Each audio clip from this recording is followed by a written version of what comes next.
Relato de caso 1 de um exame nutrigenético. Não sei se você já ouviu falar, mas existe um exame que avalia os seus genes. Seus genes você nasce com eles, né? Vem metade do teu pai e metade da tua mãe. Isso nunca muda, então é um exame que é feito apenas uma vez na vida. O que acontece é que pode mudar a expressão desses genes. Então já ouviu falar que a gente tem alguma tendência genética, só que ela pode ser modulada através do meio, então do seu estilo de vida, da sua alimentação, enfim. Essa paciente chegou para mim com um relato de colesterol muito alto que não consegue controlar nem mesmo com medicamentos. Então nós vamos fazer esse teste nutrigenético para entender um pouquinho mais a fundo. Começando aqui, antes de chegar lá no colesterol, a gente vê aqui esse perfil de obesidade. Só no perfil de obesidade nós temos mais de 30 genes relacionados, sendo os dois principais o FTO e o MC4R. Essa paciente tem alteração nos dois, né? Então tá vendo ali a bolinha amarela que pelo menos ou do pai ou da mãe veio o risco. Então esses genes eles estão relacionados principalmente com um desequilíbrio de fome e saciedade, a nível central mesmo. Então essa pessoa não tem muita percepção da saciedade por um polimorfismo nesses genes. Só aí já predispõe ela ao ganho de peso.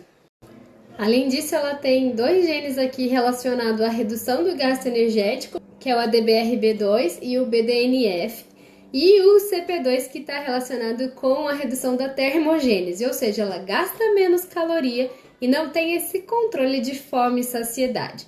Bom, como a gente modula isso na prática, né? Existe uma coisa que se chama atividade física, parece clichê, mas é verdade. A Organização Mundial da Saúde recomenda que a gente pratique pelo menos 150 minutos de atividade física por semana.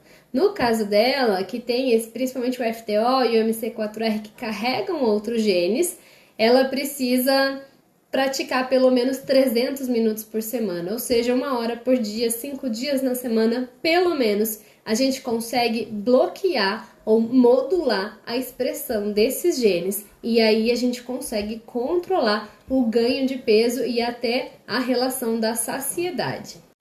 Além do que, o exercício obviamente melhora a termogênese, melhora o gasto energético. Então a gente modula quase todo esse perfil aqui a partir do exercício físico um pouco mais intenso do que o recomendado para a população de modo geral. E aí, indo lá para o perfil de colesterol, a gente vê que o risco de ter o colesterol total elevado, para ela é um risco moderado, então existe aqui uma hipercolesterolemia familiar, mas quando a gente pega aqui o perfil do LDL, que é o colesterol ruim, olha quantos SNPs alterados, todos vermelhinhos, então quer dizer, são alterações, né, são polimorfismos que estão em homozigose, ou seja, veio o risco do pai e veio o risco da mãe também. Então, isso justifica muito esse colesterol dela de difícil controle, que é o LDL especialmente. E aqui os dois principais a gente vê o LDLR, que são receptores de LDL, que ela tem pouco lá no fígado, ou seja, não consegue tirar ali da corrente sanguínea para receber esse LDL lá. E nós temos também o PCSK9, que ele é um degradador desses receptores. Então, além dela ter pouco, o corpo dela ainda quebra os que ela tem. Ou seja, não consegue realmente receber esse LDL lá no fígado e com isso ele acaba se acumulando no corpo. Além disso, o perfil de HDL dela, ela tem um risco baixo, ou seja, ela tem boas chances de ter o HDL bom, que é alto no corpo, que vai contrapor esse risco do LDL alto. E ela tem um perfil de triglicérides também com risco baixo. Só que na prática, ela tem um triglicérides muito alto. E, aliás, começou pelo triglicérides todas as alterações que ela teve. E aí, por isso que ela veio me procurar. Então, por que na prática ela tinha esse triglicérides tão alto, mesmo no exame dando risco baixo? Aí que a gente tem a modulação pelo meio, tanto para o bom quanto para o ruim. Então, ela estava modulando de uma forma ruim. Mesmo tendo risco baixo, ela consumindo doces quase diariamente, que era o hábito dela, além de pães e massas, aumentou o triglicérides de uma forma muito exponencial.